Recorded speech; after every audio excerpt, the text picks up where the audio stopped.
Did you ever wonder why someone would hide their face for years, as if shielding the world from a secret too heavy to share? Meet Amara, a girl who never went anywhere without her scarf. She wore it every single day, no matter the weather, whether the scorching summer sun burned bright or the cold winds of winter howled. The soft fabric covered her face entirely, leaving only her expressive eyes visible. To most people in the small village of Malawa, she was a walking mystery. Amara's story began years ago in the heart of her tiny community. She wasn't born with the scarf. It became a part of her life when she was 7 years old. No one in the village could quite agree on why she started wearing it. Some whispered that her face had been scarred in a terrible accident. Others claimed it was to hide her shame from something unspeakable. The children, of course, made up wild stories about her, calling her the ghost girl or the cursed one. But the truth? Only her family knew, and even they didn't dare talk about it. Her life was anything but ordinary. Despite the whispers and stares, Amara remained quiet and kind. She worked hard in her father's shop, arranging goods and helping customers with her delicate hands. But her silence only made the rumors grow louder. "She's cursed," one woman whispered to another at the market. "My sister swears she saw a strange light coming from her scarf one night," said another. Amara acted as though she couldn't hear them, but deep down, their words cut her like a knife. Even her school life wasn't easy. Her classmates avoided her, afraid to befriend someone so different. Yet there was something about her presence, a calm, almost otherworldly aura. Her teachers noticed it too. Amara excelled in her studies, but her eyes always carried the weight of someone much older, someone who had seen more than they could bear. One fateful day, however, Amara's quiet world was shaken. A traveling preacher came to the village, speaking of sins, redemption, and miracles. He claimed to have the power to heal anything, be it a broken body or a haunted soul. When he spotted Amara in the crowd, his booming voice fell silent for a moment. He pointed directly at her and declared, "You, child, are hiding something. Step forward and show us your face so we may see the truth." Gasps erupted from the crowd, and Amara froze. Her heart pounded in her chest. She could feel dozens of eyes burning into her. The villagers had always speculated, but now they wanted answers. What was under the scarf? Why did she hide? And why did this preacher seem so certain she was different? Amara's hands instinctively gripped the edges of her scarf tighter, her breathing shallow. Her father stepped forward, his voice shaking. "Leave her alone, my daughter has done nothing wrong." But the preacher wasn't listening. He continued to call her out, demanding that the truth be revealed. The murmurs grew louder, turning into a cacophony of voices. "Show us," someone yelled. "Take it off," shouted another. Tears welled up in Amara's eyes as she stood there, paralyzed with fear and shame. She glanced at her father, whose face was pale with worry, and then at the crowd, whose faces were twisted with curiosity and judgment. Amara had spent years keeping her secret, but for the first time she wondered, could she keep hiding forever? Amara ran. Her feet pounded against the dirt roads as she left the accusing stares and deafening whispers behind. She didn't stop until she reached the edge of the forest, where the towering trees offered her a safe haven. Collapsing against an old oak, she gasped for breath, clutching her scarf tightly as though it might slip away. Tears spilled down her cheeks as she replayed the preacher's words in her mind. Why couldn't they just leave me alone? Amara wasn't hiding out of vanity or fear of judgment. She wore the scarf for reasons that no one else could understand. It wasn't just a piece of cloth. It was a shield, a barrier between her and a world that wouldn't know how to handle the truth. Even now, as the villagers' voices echoed faintly in the distance, Amara shivered, knowing what would happen if her scarf ever came off. Her father arrived moments later, out of breath and visibly shaken. "Amara," he said softly, kneeling beside her. His eyes were filled with pain and concern. "Are you all right, my child?" She nodded silently, though her trembling hands betrayed her. Her father placed a comforting hand on her shoulder. "Listen to me. You don't owe them anything, you hear me? You don't need to prove anything to anyone." But Amara shook her head, tears streaming down her face. They'll never stop, Papa. They'll keep asking, keep staring. I'm tired of being their target. Maybe I should just show them. Maybe then they'll understand. Her father's expression darkened. No, Amara, you can't. They don't understand now, and they won't understand after. The world isn't ready for your truth. His voice cracked with emotion. You've carried this burden for so long, and I've tried to protect you. But some people, they fear what they can't explain. You'll only be hurt. Amara looked away, her chest tightening with frustration and sadness. She wanted to believe her father, but how long could she keep hiding? Would her entire life be spent running from questions, from judgment, from the truth? She didn't know how much more she could take. Later that evening, as the sun dipped below the horizon, Amara sat alone in her room. She stared at her reflection in the small mirror on her desk. The scarf covered everything but her eyes, which stared back at her, filled with doubt and sorrow. Slowly, almost instinctively, she reached up and began to unravel the fabric. Her heart raced with each loop of the cloth she removed. As the final layer fell away, she gasped softly, her eyes welling up with tears. Her face, untouched by blemish or scar, glowed faintly in the dim light.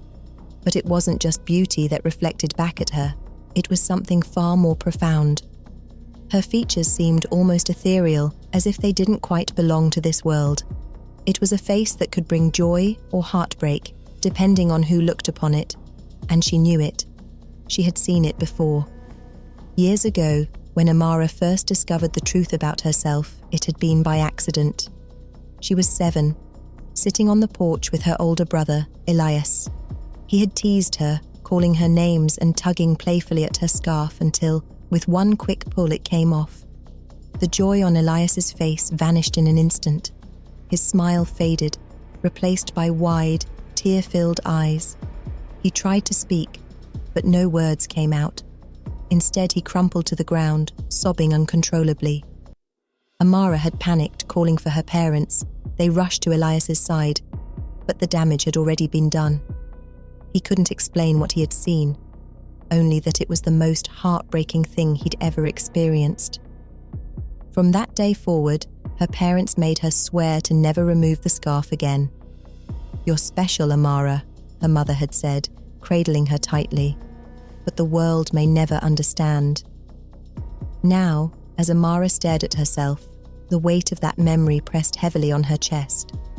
She had been a child then, scared and confused, but now she was older, and the questions she faced were only growing. If the scarf truly protected people from whatever sorrow her face carried, how much longer could she bear to keep it hidden? The night passed slowly, and by morning, Amara had made up her mind. She couldn't keep living in fear. The villagers wouldn't stop until they had answers, and she couldn't keep running forever. But if she revealed her face, what would happen? Would they cry like Elias did? Would they hate her for it? The questions haunted her as she prepared for the day. She wrapped her scarf tightly around her face, as always, but this time it felt different. It felt final. The village square buzzed with activity that morning. Word had spread quickly about the preacher's challenge, and nearly everyone had gathered in anticipation. The crowd murmured with curiosity and excitement, speculating about whether Amara would show up, and more importantly, whether she would finally reveal her face. Children whispered wild theories to one another, while the elders shook their heads, disapproving of the commotion. At the center of the square, the preacher stood tall, his flowing robes swaying in the breeze. His voice carried over the chatter as he addressed the crowd. "Today we will uncover the truth. The girl hides her face, but she cannot hide from the will of the people. She cannot hide from destiny." His words stirred the crowd, igniting a mixture of support and skepticism. Amara stood on the edge of the square, her heart pounding in her chest. She could feel the weight of her scarf, as if it had grown heavier overnight. Her father stood beside her, his face pale but resolute. "You don't have to do this," he whispered urgently. "You owe them nothing." But Amara shook her head. "They won't stop, Papa. They need to know. And maybe it's time." With trembling hands, she stepped forward. The crowd parted as she walked, their voices falling to a hush. All eyes were on her, the girl who had been the subject of so many rumors. Her steps were slow but deliberate, each one feeling like a step toward an uncertain fate. The preacher's gaze locked onto her, a smug smile playing on his lips as if he had already won. "Ah, here she is," he proclaimed, spreading his arms wide. "Amara, the girl of mystery, will you finally show us the face you hide? Will you reveal the truth?" Amara stopped a few feet away from him. Her eyes scanned the crowd, searching for understanding, for compassion, but all she saw were faces filled with curiosity and judgment. The weight of their stares pressed down on her, but she refused to waver. Taking a deep breath, she spoke, her voice calm but firm. "You think I hide because I am ashamed. You think my face holds some terrible secret," she began, her words cutting through the silence. "But the truth is, I hide because I'm protecting you, all of you." A murmur rippled through the crowd, confusion and disbelief spreading like wildfire. The preacher laughed, a hollow, mocking sound. "Protecting us? From what? Your vanity? Your lies? Enough of these games, child. If you have nothing to fear, remove the scarf." Amara's hands trembled as they reached for the edge of the fabric. Her father grabbed her arm, his eyes pleading. "Don't do this," he whispered. "Please." She hesitated for a moment, her heart caught between fear and determination. But then she looked at the crowd, at the faces of the people who had gossiped about her, judged her, and avoided her for years. She couldn't live like this anymore. They wanted the truth. She would give it to them. With one swift motion, Amara pulled the scarf away. The crowd gasped in unison. For a moment, everything was silent, as if the world itself had paused to take in the sight. Amara's face was unlike anything they had expected. It wasn't scarred, nor was it grotesque. It was heartbreakingly beautiful, a beauty that seemed to reach into their very souls. Her eyes, her lips, her skin, they all seemed to glow with an unearthly light. And then, the crying began. One by one, people fell to their knees, tears streaming down their faces. Some wept quietly, while others sobbed uncontrollably. Even the preacher, who had stood so confidently moments before, collapsed to the ground, his voice choked with emotion. What is this?" he stammered between sobs. "Why does it hurt so much?" Amara stood in the center of the chaos, her uncovered face calm but filled with sadness. She knew this would happen. It always did. Her face didn't just reflect beauty, it reflected the deepest emotions of those who looked at her. It forced them to confront their innermost feelings, their regrets, their sorrows. It was a mirror to their souls, and for many it was too much to bear. As the villagers wept around her, Amara wrapped the scarf back around her face. The crying began to subside, replaced by hushed whispers and bewildered stares. She turned to leave, her heart heavy with guilt and relief. But before she could take a step, a voice called out, "Wait!" It was the preacher, his face streaked with tears. "What are you? How is this possible?" Amara looked at him, her eyes filled with a mix of sorrow and defiance. "I am just a girl," she said softly. "A girl who carries a gift that feels more like a curse." And with that, she walked away, leaving the villagers to grapple with what they had seen. Amara's steps were heavy as she walked back home, leaving the stunned and tearful villagers behind. The weight of what she had done pressed on her shoulders. She had given them what they wanted, the truth, but she knew that truth could be dangerous. Her father followed her silently, his face pale and drawn. The scarf was back in place, but it felt like the damage had already been done. By the time they reached their small house, word had spread to every corner of the village. People gathered in hushed groups, their faces still streaked with tears, murmuring about what they had seen. Some called it a miracle, others a curse. A few even claimed that Amara must be a witch, sent to punish them for their sins. That evening, as the sun set and the sky turned a deep crimson, there was a knock at the door. Amara's father opened it cautiously, only to find the village elders standing outside, their faces grim. "We need to speak with your daughter," one of them said firmly. "This thing that she has done, it must be addressed." Amara's father hesitated, but eventually stepped aside. "Amara?" he called gently. She appeared moments later, her scarf still tightly wrapped around her face, her eyes downcast. The eldest among them, a wrinkled man named Chief Dowdy, stepped forward. "Child," he began, his voice wavering. "We have always wondered about your secret. Now that we know, we must understand. What are you? Where does this power come from?" Amara looked up, her eyes shimmering with unspoken pain. "I don't know," she said quietly. "I've been this way for as long as I can remember. My parents told me it started when I was a child, after I fell seriously ill. But beyond that, I have no answers." The elders exchanged uneasy glances. "Your face," Chief Dowdy continued, "it brought us to our knees. It made us feel everything we've ever buried, the joy, the sorrow, the regrets. It was unbearable. Do you understand what you've done to us?" Tears welled up in Amara's eyes. "I never wanted to hurt anyone," she said, her voice cracking. "That's why I've kept it hidden for so long. I thought if I stayed out of sight, if I stayed quiet, I could protect everyone. But no one believed me. You all demanded to see, and now you know." One of the younger elders, a woman named Nia, stepped forward, her voice sharp. "Protect us? Or protect yourself? You've cursed this village, child. What if your face brings more harm than we've already seen? What if it drives people to madness?"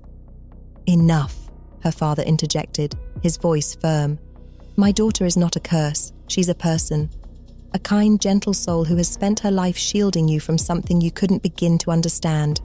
Don't you dare turn this into her fault." But Nia wasn't convinced. "You've seen what happened today," she said, her voice rising. "How can we trust that this won't happen again? What if she removes the scarf in anger or by accident? How do we know we're safe?" Amara's father clenched his fists, but before he could respond, Amara spoke up. "I'll leave," she said quietly, her words stunning everyone into silence. "If that's what it takes to keep you safe, I'll go. I don't want to hurt anyone else."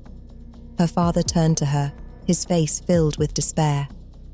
"No, Amara, you don't have to do this. This is your home."